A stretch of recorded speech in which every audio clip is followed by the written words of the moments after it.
నమ శివాయ. హర హర మహాదేవ శంభో శంకర హర. ఈ అందరికీ కూడా మహాపర్వదినమైనటువంటి మహాశివరాత్రి శుభాకాంక్షలతో మరో కొత్త వీడియోతో మీ ముందుకు వచ్చేసిందండి మన ఛానల్.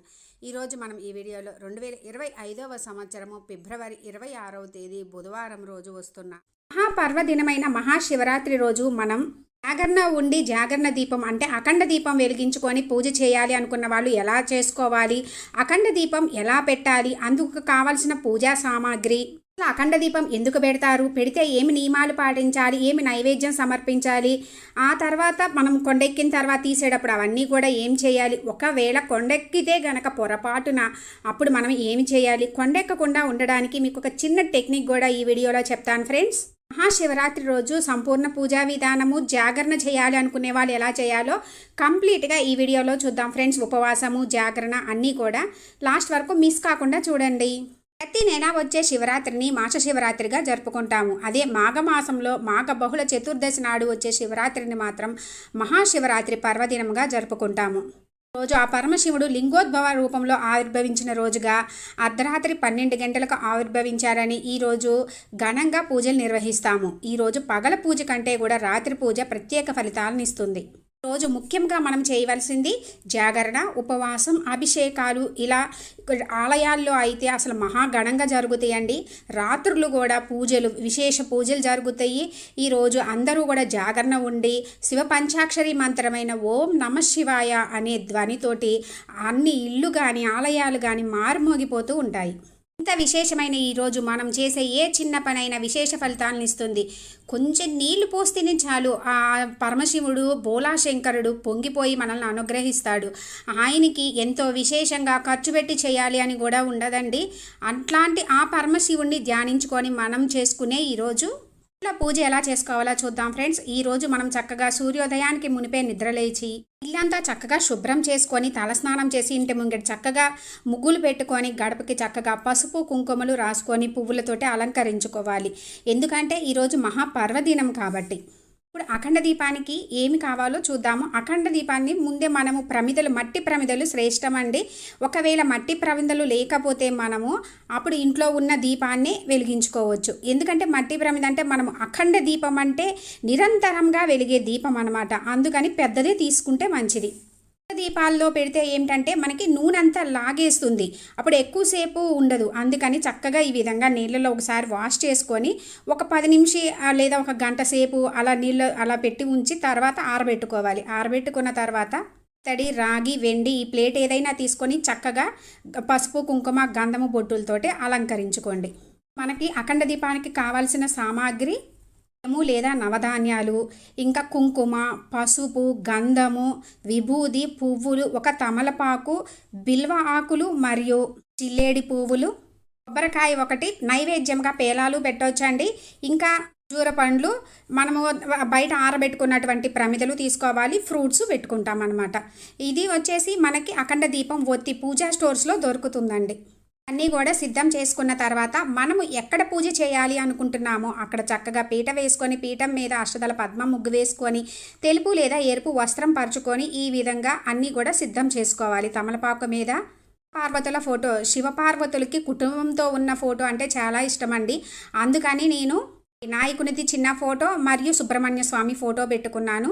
పూజకు కావాల్సినవి అన్నీ కూడా ఈ విధంగా సిద్ధం చేసుకొని పువ్వులతో అలంకరించుకున్నాను. ఆవునేతితోటి దీపం పెట్టుకుంటే శ్రేష్టం అండి. ఇప్పుడు ముగ్గు పైన ప్లేట్ పెట్టుకొని మనము ముందుగానే సిద్ధం చేసుకున్న ప్రమిదలు ఉన్నాయి కండి, ప్రమిదల్ని చక్కగా అలంకరించుకోవాలి. స్వామివారికి విభూది అంటే ఇష్టము కాబట్టి విభూదితోటి అలంకరించుకుంటే ఇంకా చాలా మంచిది.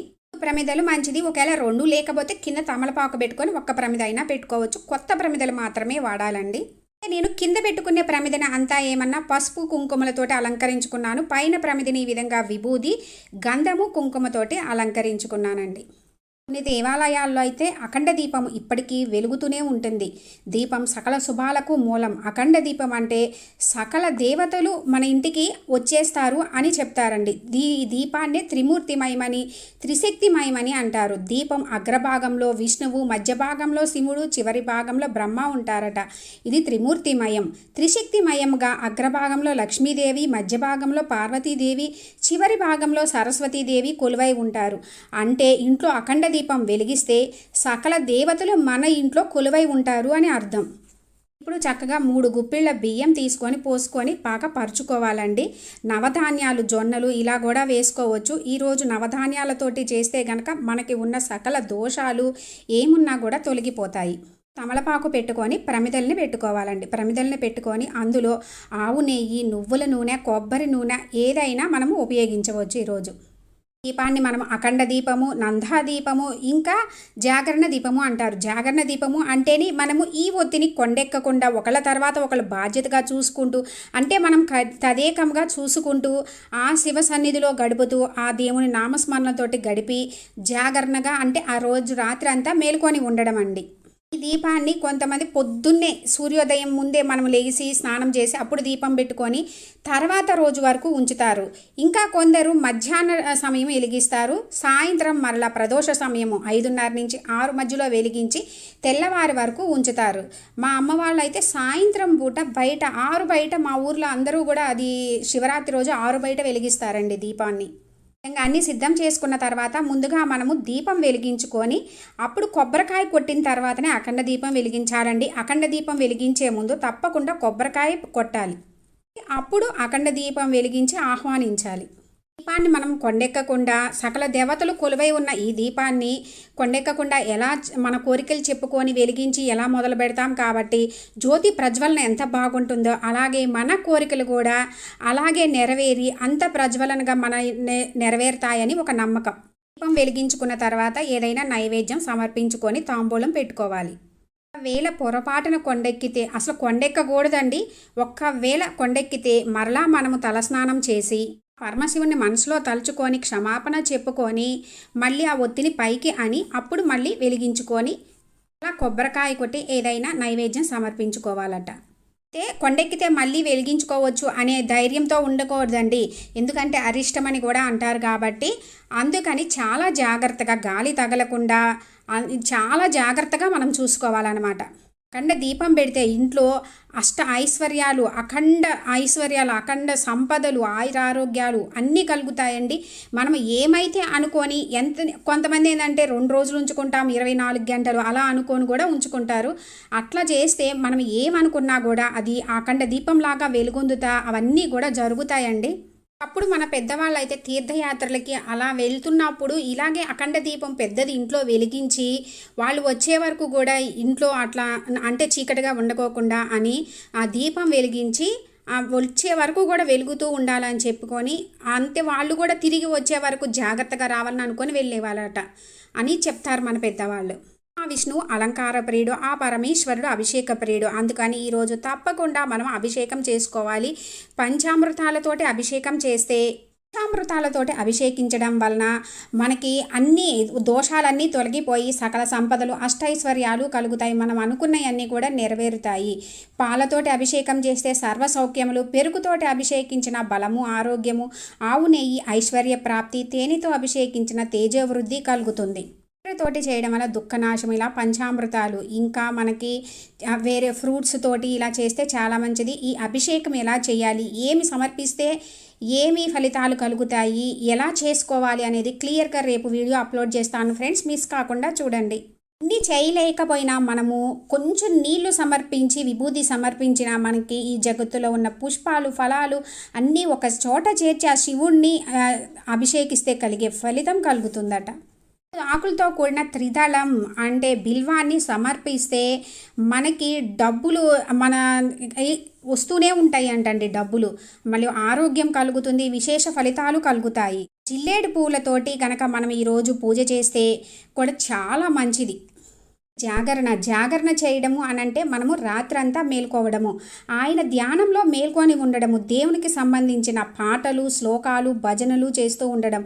అలా అని టీవీ చూడడం కాదండి. అయితే ఇలా జాగరణ ఉండలేని వారు ఒకటి తర్వాత ఉండలేకపోతే గనక మంచం మీద కాకుండా కింద పడుకోవచ్చట. అభిషేకం చేయాలనుకున్న వాళ్ళు చక్కగా అభిషేకం చేసుకొని ఇప్పుడు ముందుగా మనం ఏ పూజలకైనటువంటి అడ్డంకులు లేకుండా ముందు చేయమని చెప్పి ఆ గణనాథుని పూజిస్తాం కాబట్టి ఆ గణనాథునికి గణపతి అష్టోత్తరము ఇంకా గణపతికి సంబంధించినవి అన్నీ కూడా చదువుకొని స్వామివారికి అక్షింతలు, పువ్వులు సమర్పించి దీపం చూపించి తర్వాత నైవేద్యం సమర్పించుకోవాలి.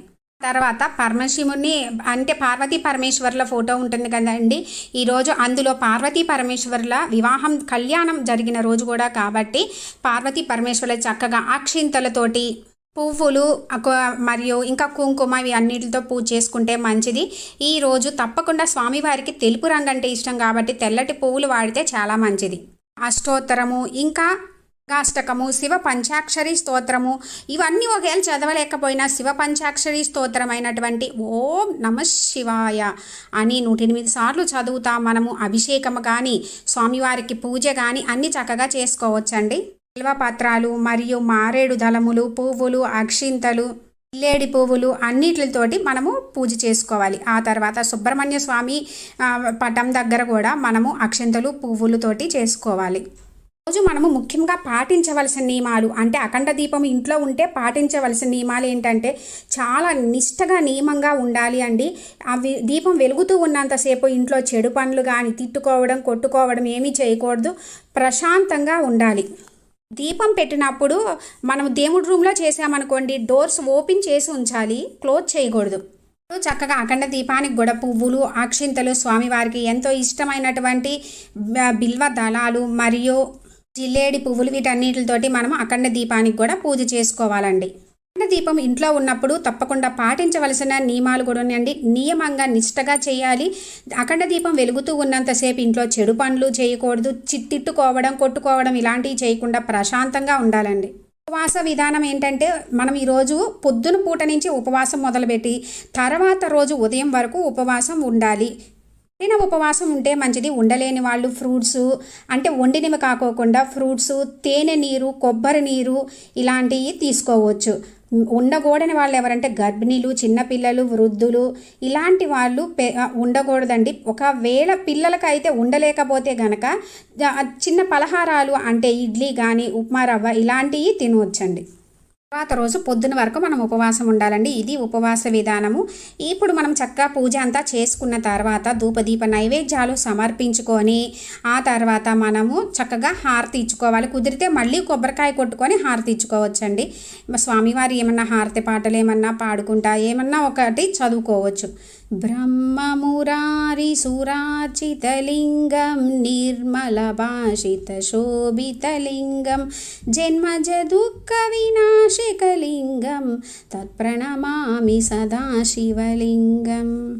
మన పూజ సమాప్తమవుతుంది. ఈ పూజని కొంతమంది పొద్దున్నే చేసుకుంటాము, లేదు సాయంత్రం ప్రదోష సమయంలో మొదలుపెట్టి చేసుకుంటామండి.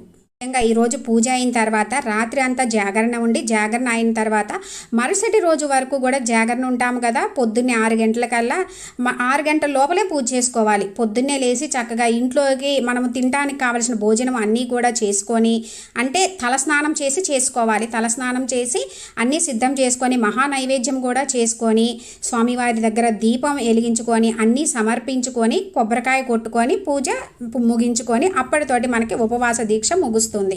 ముందుగా మనము స్వామివారి దగ్గర పెట్టింది అంటే మనము ఉపవాస దీక్ష ముగించడం అంటే ఖర్జూరం తినాలండి. దగ్గరలో ఆలయం ఉంటే ఆలయ దర్శనం చాలా మంచిది. ఇంటికి ఎవరినైనా ఒక్కళ్ళనైనా పిలిచి వాళ్ళకి భోజనం పెట్టిన తర్వాత మనము తింటే ఇంకా ఫలితం రెట్టింపు అవుతుంది. దీపం కొండెక్కకుండా ఇలా ఉండాలి అంటే మన దగ్గర మంచి కొత్తది ఏదన్నా రాయాలా ఏదన్నా ఉంటుంది కదండి. లేదు అంటే మనకి కొత్తవి ఉంటాయి కదా, శుభ్రంగా వాష్ చేసుకొని అఖండ దీపాన్ని కొంచెం పైకి ఈ విధంగా అని ఆ పైన మధ్యలోకి ఇలా పెడితే గనక మనకి ఒత్తి కిందకి రాదు కదా. రాకోకుండా అట్లా ఉండడం వల్ల రాదు. మనము చూసుకోకపోయినా కూడా అది కొండెక్కకుండా వెలుగుతూనే ఉంటుందండి. నాకు తెలిసిన చిన్న టెక్నిక్ ఫ్రెండ్స్. జాగరణ ఉండి అఖండ దీపం వెలిగించుకొని పూజ చేయాలి అనుకున్న వాళ్ళు ఇలా చేసుకుంటారండి. ఇది నాకు తెలిసింది, నేను చేసుకునే పూజా విధానాన్ని మీతోటి షేర్ చేసుకున్నాను.